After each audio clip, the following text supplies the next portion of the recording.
민족의 명절인 설을 앞두고 있습니다. 모처럼 흩어져 있던 가족들이 함께 모일 때에 하나님께서 여러분을 통하여 가족과 이웃들에게 하늘의 복이 흘러넘치기를 축원합니다. 인간이 모여 살아가는 공동체에는 어디에나 다툼이나 갈등이 일어나기 마련입니다. 심지어 교회 내에서조차도 때로 우리는 다툼과 갈등을 경험합니다. 우리가 살아가는 삶의 노정에 만나는 이런 여러 가지 다툼과 갈등들, 신앙인으로서 우리가 어떻게 대처하며 살아가야 하는지를 말씀을 통하여 조명받고자 합니다. 창세기 13장은 아브라함과 조카 롯의 갈등을 다루고 있습니다. 멀리 이국 땅에 와서 살아가는 아브라함과 롯의 가정에 문제가 발생했습니다. 그것은 다름 아닌 재산 문제 때문이었습니다. 함께 같은 지역에 거주했던 아브라함과 롯, 이 두 사람이 하나님의 은혜 가운데 양과 소와 같은 가축이 점점 많아지니까 이 아브라함의 가축의 목자와 롯의 가축의 목자가 서로 다투는 일이 자주 발생한 겁니다. 누가 좋은 목초지를 차지할 것이고 누가 이게 우물에 서로 자기의 가축을 먼저 먹일 것인가, 이런 문제 등으로 인하여 목자들 간에 서로 다투고 갈등이 심해졌습니다. 아브라함과 롯의 마음도 편치 못했을 겁니다. 그들이 점점 많아지는 소유로 인하여 함께 동거하기가 어려워졌을 때에 아브라함은 해결책으로 조카 롯에게 이제 우리가 좀 서로 떨어져서 생활해야 되겠다 말하면서 먼저 거주할 땅을 선택하라고 합니다.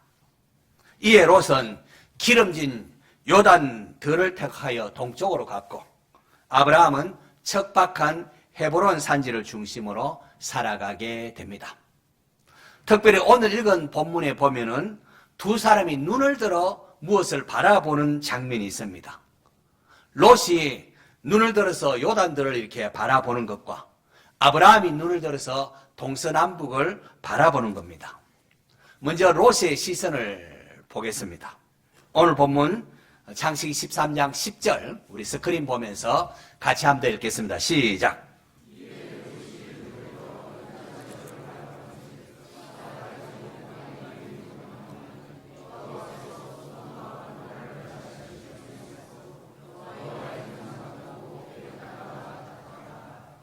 롯이 눈을 들어서 요단들을 이렇게 쫙 바라보니까 얼마나 좋았던지 물이 넉넉하고 해서 여호와의 동산 같고, 여호와의 동산 뭐 본 적이 누가 있겠습니까?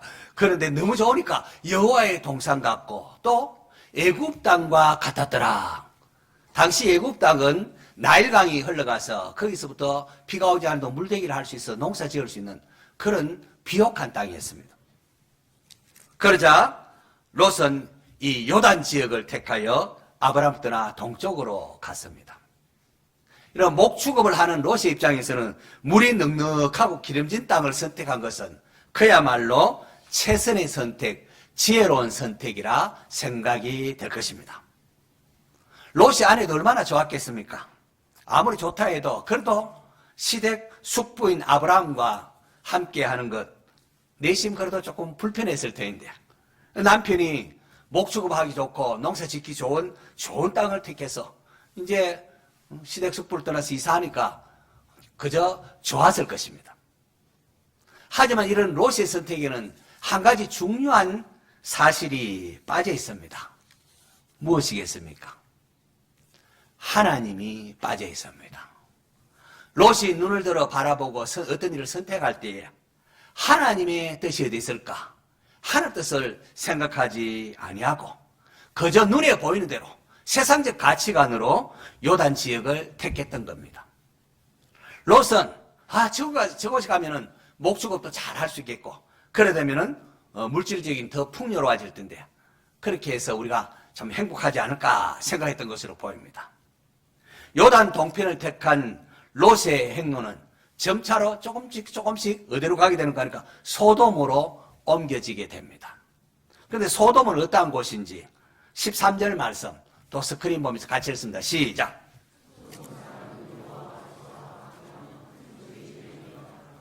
롯이 점점해서 소돔에 가게 되는데 성경은 롯의 최종적인 선택에 대한 설명으로 소돔 사람은 여호와 앞에서 악하며 큰 죄인이었더라 그렇게 설명하고 있습니다. 롯은 기름진 땅과 넉넉한 물과 같은 이런 물질적인 부분만 보았습니다. 영적인 부분을 생각하지 않았습니다. 어떻게 하면은 하나님을 섬기는 것이 좋을까? 어떻게 하는 것이 하나님 뜻일까? 이 부분을 소홀히 함으로 훗날 롯은 소돔에 살면서 참 그의 마음에 참 신앙인으로 많은 상처를 받습니다. 그리고 자녀들의 신앙 교육과 아내의 신앙을 돌보는 일에 실패를 합니다.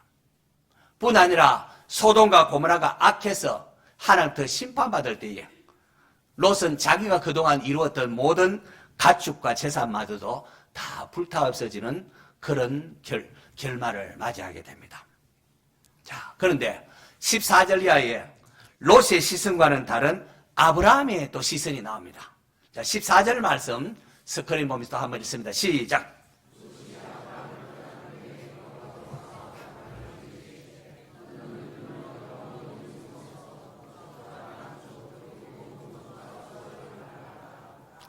롯이 아브라함을 떠난 후에 하나님께서 아브라함에게 너는 눈을 들어서 너희 곳의 동서남북을 바라보라 라고 말합니다. 롯은 스스로 눈을 들어서 세상을 바라보았던 반면에 아브라함은 하나님의 말씀을 듣고 눈을 들어 바라봅니다. 여러분, 이 차이입니다. 교회 내에 비전이라는 말이 아주 유행처럼 많이 사용한 적이 있습니다. 비전 센터, 비전 교회, 비전 21세기, 비전 청년, 비전이라는 말을 사용하지 않으면 마치 시대에 낙오되는 듯이 그렇게 비전이라는 말을 많이 사용한 적이 있지 않습니까? 그런데 여러분, 성경이 말하는 비전은 하나님께서 보여주시는 것, 하나님께서 보게 한 것을 말하고 있습니다. 많은 분이 이 점에서 좀 시행착오를 했습니다. 내 나름대로 목적을 세우고 이걸 비전이라는 이름 하에 하나님의 이름을 오용한 경우가 꽤 있었다는 거죠. 여러분, 내가 세운 어떤 목적을 위하여 기도하며 때를 쓰는 게 신앙인 것처럼 그렇게 얼마나 많이 행해지고 있습니까? 이런 성경을 보시면은 비전은 하나님께서 보여주시는 것이어야 합니다. 하나님은 어떠한 자에게 하나님 뜻을 보여주고 나아갈 길을 보게 하십니까? 아브라함을 통하여 우리가 볼 수 있는 하나님의 영광을 위해 살고자 하는 자. 2025년 새로운 한 해는 내가 보고자 하는 것이 아니라 하나님이 보여주게 하시는 일들을 보는 그런 비전이 있기를 축원합니다. 아브라함에게 있어서 조카 롯은 어떠한 존재였을까요? 아브라함이 갈대아우로 또 하란을 떠나 이렇게 가나안으로 올 때에 유일하게 함께했던 피부치 친척이 조카 롯이었습니다. 나이가 늙도록 자식이 없던 아브라함에게 이 조카 롯은 아들과 같았습니다. 아브라함이 그를 얼마나 사랑했는지요. 어떤 일을 선택할 때 네가 먼저 좋은 거 선택하라 할 뿐만 아니라 또 흩어졌을 때 나중에 조카 롯이 연합 여러 왕들에 의해 사로잡혀 갔다는 소식을 들었을 때에 집에 가소를 거느리고 어떻게 왕들의 연합군과 싸울 수 있습니까? 근데 목숨을 걸고 가서 롯을 구하는 장면이 이후에 펼쳐지는 것을 봐서 아브라함이 조카 롯을 얼마나 사랑했는가 알 수가 있습니다. 이런 점에서 롯이 아브라함을 떠난 후에라는 말은 아브라함이 가지고 있던 어떤 희망이 사그라진 순간에 이런 말로 표현할 수 있을 겁니다. 자, 그렇다면 왜 아브라함은 그토록 사랑했던 조카 롯을 떠나보내게 되었을까요? 창세기 13장 7절에 이제 그 단서가 시작됩니다. 같이 읽습니다. 시작.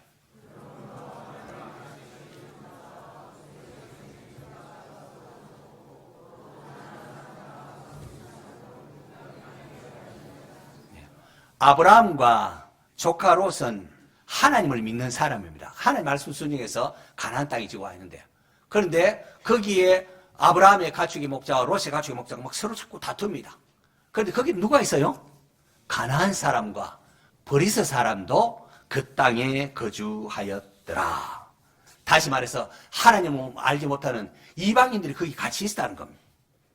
이 이방인들 보는 앞에서 하나님 믿는다는 아브라함과 롯의 그 하인들이 가축 다루는 가축을 기르는 목자들이 막 서로 자꾸 싸우는데 이게 얼마나 민망한 일이겠습니까? 바로 이것이 아브라함이 조카 롯과의 갈등을 해소하기 위하여 나섰던 이유입니다. 불신자들과 함께 살아가는 세상에 성도는 세상의 소금이요 빛이라고 예수님 말씀하셨습니다. 그러니까 어떻게 하는 것이 하나님의 자녀다운 모습일까? 어떻게 하는 것이 하나님의 영광을 위할 것인가? 이 점을 생각하며 눈을 들어 바라보는 성도 되시기를 바랍니다. 두 번째로 아브라함이 내세우는 직접적인 이유는 조카나 아브라함이 우리는 한 친척이라는 겁니다. 창세기 13장 8절 9절 또 한번 같이 읽어보겠습니다. 시작.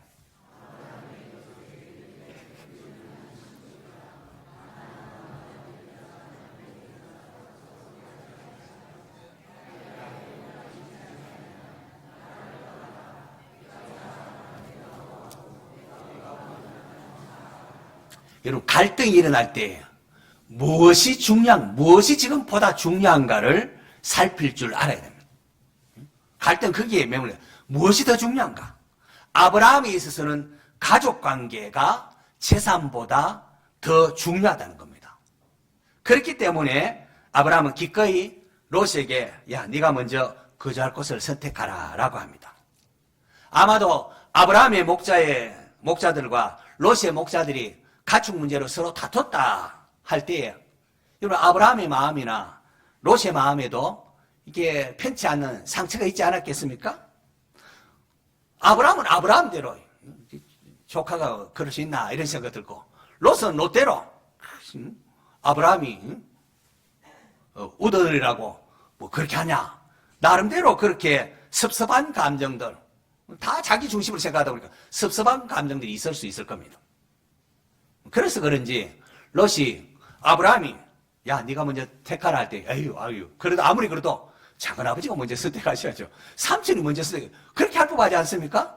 그런데도 딱 보더니 이거 좋다고 요단들을 넉넉하다고 선택하는 걸로 봐서 아마 그 마음이 좀 섭섭함도 있지 않나 이런 생각도 해봅니다.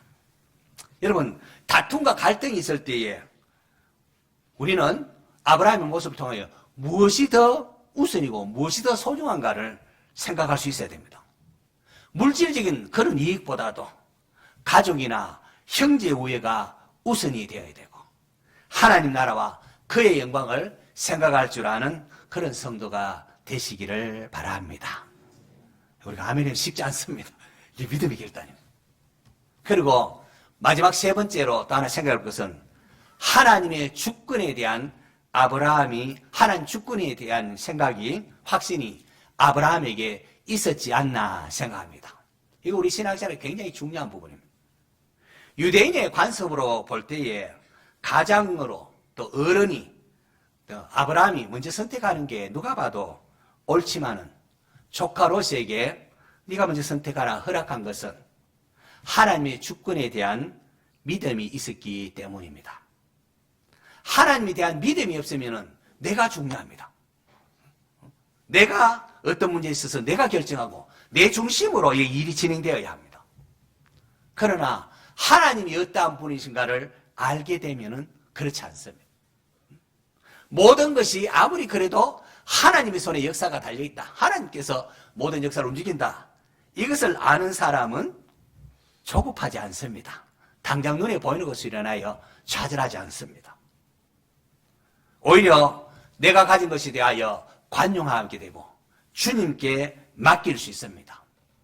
예수님께서 제자들에게 그런즉 너희는 먼저 하나님의 나라와 그의 의를 구하라. 그리하면 이 모든 것을 너희에게 더하시리라. 하나님 나라, 하나님이 주인됨을 인정하라는 겁니다. 예수님께서 마음 졸이는 제자들에게 야 염려하지 말라 라고 하시면서 무엇을 먹을까 마실까 이런 건 이방인들이 구하는 것이지 너희는 먼저 하나님 나라와 하나님의 의를 구하라. 그리하면 하나님이 다 책임지신다. 그렇게 말씀하셨습니다. 불행히도 많은 분들이 또 예수 믿는다, 교회는 나온다고 하면서 이 부분을 확신하지 못하는 경우가 많습니다.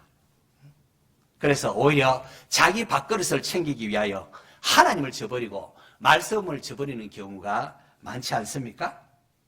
하나님의 나라와 하나님의 의를 먼저 구할 수 있는 믿음의 성도 되시기를 바랍니다. 그렇게 하면은 하나님이 돌보시고 하나님이 책임지시는 것을 경험하게 될 것입니다. 조카 롯이 기름지고 물이 넉넉한 요단 동편들을 선택하고는 떠납니다. 이제 아브라함 앞에는 반대쪽 헤브론 쪽의 땅, 목초지가 별로 없는 산악지가 놓여 있습니다. 그러나 이 헤브론을 선택하고 난 뒤에 아브라함이 행한 일이 무엇입니까? 18절 말씀 스크린 보면서 또 한번 읽습니다. 시작!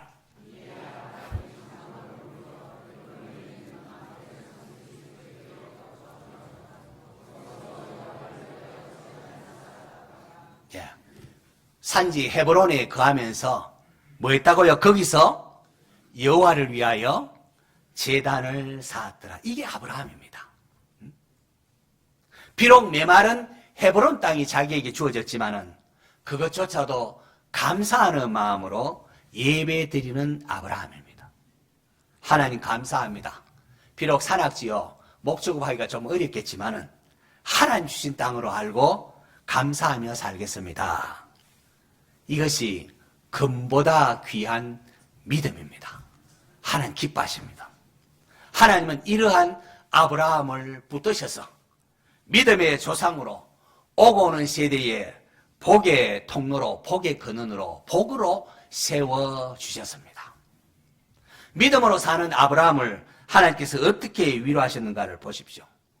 롯은 자기만의 행복을 위하여 아브라함을 떠났는데요.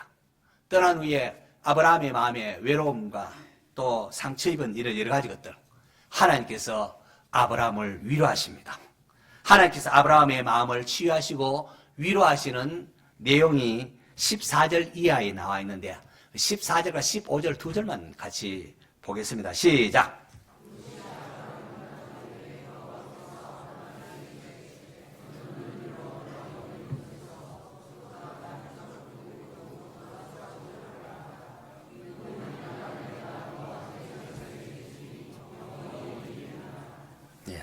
롯이 좋은 땅을 택하여 먼저 이렇게 떠나갔지만은 하나님께서 아브라함에게 내가 너에게 모든 땅을 주겠다 하면서 그 밑으로 계속 보니 이리저리 한번 다녀봐라.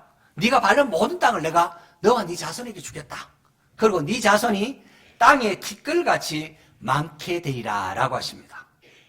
이게 신앙생활의 맛 아니겠습니까? 예수 믿는 사람의 그 체험이랄까 경험이랄까, 이게 예수 믿는 즐거움 아닙니까?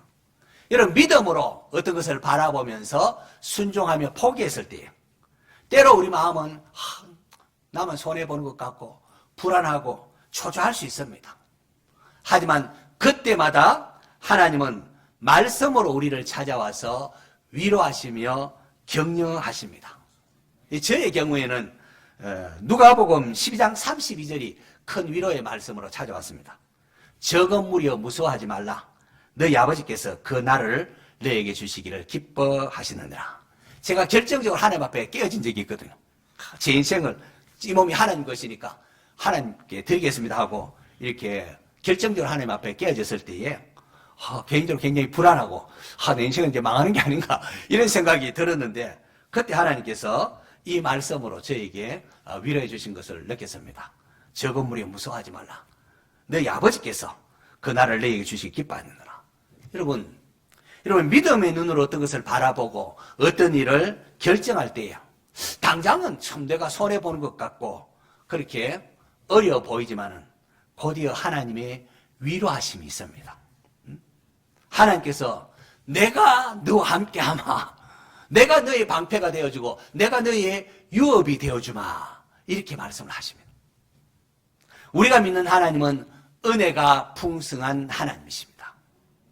전능하신 하나님, 은혜가 풍성하신 하나님은 자녀들의 헌신과 봉사, 신앙적 행위를 보실 때에 그냥 입 닫고 모른 체 하지를 않으십니다. 주님의 이름을 위하여 수고하는 자들에게 하나님께서는 넘치도록 때가 되면은 갚아주십니다. 벌써 말씀으로 위로하시고 또 때가 되면은 막힌 것 같아 보이는데 하나님께 신기하게도 열어주시는 것을 경험하게 됩니다. 이 땅에서 갚아줄 뿐 아니라 이 땅에서 못 받은 죽은 후에 또 영생의 복으로 더 큰 것으로 갚아주시는 공의로우신 하나님이십니다. 우리가 수고한가는 비교도 할 수 없는 것으로 갚아주시는 분이십니다. 믿으시기를 바랍니다. 성도 여러분, 오늘 저와 여러분의 삶 속에 어떠한 갈등이 있습니까? 이러한 갈등 속에 여러분은 무엇을 보고 어떠한 선택을 합니까? 롯처럼 그저 눈에 보이는 것만 생각하고 자신의 것만 챙기느라 영적인 부분을 놓치고 있지는 않습니까? 아브라함과 같이 넉넉한 믿음의 사람이 될 수 있기를 바랍니다. 성도는 예수 그리스도 안에서 하늘에 속한 엄청난 은혜와 복을 약속받은 자들입니다. 하나님은 여러분을 만세전에 선택하셨습니다. 하나님의 자녀로 삼아주셨습니다. 예수님의 피로 여러분을 구속하시고 죄 용서의 은혜를 베풀어 주셨습니다. 영생이 주어졌습니다. 하늘나라 천국이 여러분을 위하여 준비되어 있습니다. 그리고 이 땅에서 성령 하나님이 우리 심령에 오사 우리가 세상 끝날 때까지 함께해 주십니다. 그러므로 부디 세상에 살면서 하나님의 자녀다운 모습을 보여주시기 바랍니다. 부디. 사실 하나님께서 아브라함에게 눈을 들어 바라보라 할 때에 원어에 보면은 나라는 플리즈 제발 또는 now 이제로 이렇게 번역되는 나라는 히브리 단어거든요. 제발 눈을 들어서 동서남북을 바라보라.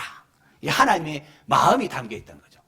그 당장 그런 것만 보고 마음 아파하지 말고 하나님 주시는 것을 보라는 하나님의 애절함이 담겨 있습니다. 자녀 없어 외로워하는 아브라함에게 하나님께 내 자손으로 땅에 티끌같이 많게 되겠다 약속하지 않습니까?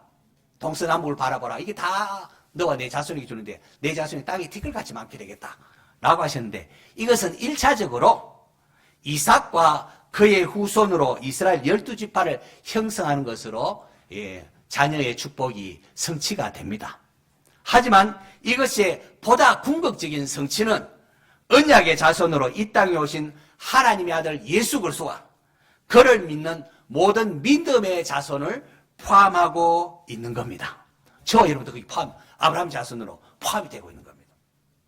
이런 의미에서 하나님께서 아브라함에게 야 동서남북을 눈을 들어서 바라보라 라는 것은 어떤 영적인 의미에서 온 땅을 향한 선교를 향한 하나님의 초청이다 해석에도 그리 틀리지는 않을 것입니다. 이 동서남북이라는 것은 단지 눈에 보이는 그 가나안 땅만을 말하는 것이 아니라 넘어가서 궁극적으로는 예루살렘과 온 유대와 사마리아와 땅끝까지 이르는 하나님 나라를 일컫는 것으로 궁극적으로 성취가 되는 것이거든요. 2025년 우리가 설 명절을 맞으면서 하나님께서 우리 가정과 교회에 이렇게 나아갈 성교의 비전, 100배의 은혜, 100배의 결실을 보여주셔서 동서남북 하나님 나라를 세워나가는 일에 쓰임받는 우리가 되었으면 좋겠습니다. 오늘 설교 제목이 뭐라고요? 시선, 바라보는 시선이라고 했는데요. 사람은 자기가 관심이 있는 것에 눈이 가기 마련입니다. 자기가 관심 있는 것이 다른 건 눈에 안 보이고 관심 있는 곳이 이렇게 보입니다. 설 명절에 이렇게 가족 친지들이 모였을 때에 무슨 얘기 할까요? 사람마다 다 자기가 관심 있는 것을 이야기하지 않겠습니까? 그렇다면 여러분은 무엇을 얘기하겠습니까? 무엇을 보고 무엇에 관심을 가지고 말하겠습니까?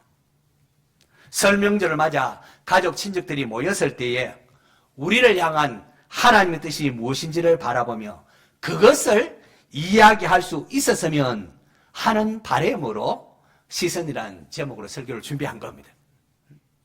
롯은 세상만 바라보고 그 시선으로 그의 신특기는 하나님이 없었습니다. 반면에 아브라함은 하나님의 말씀에 순종하는 시선이었다는 거죠. 세상 사람들 앞에 하나님의 영광을 위하여 롯과 헤어졌고 가족이 재산보다 소중했기에 조카 롯에게 먼저 선택하라고 했고 하나님의 주권을 믿었기 때문에 산악지 메마른 땅이 자기에게 주어지지만은 감사함으로 하나님께 제단을 쌓았습니다.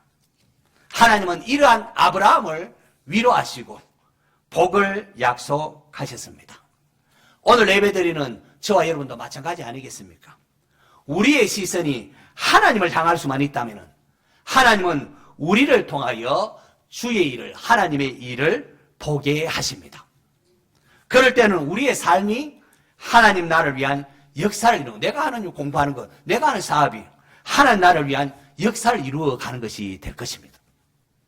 그리고 하나님이 우리를 통하여 가정과 교회를 하나님의 나라가 되게 해 주실 것입니다. 설 명절을 맞아 하나님이 보여주시는 비전을 가족들과 나눔을 통하여 하늘의 복이 흘러넘치는 은혜가 있기를 다시금 축원합니다.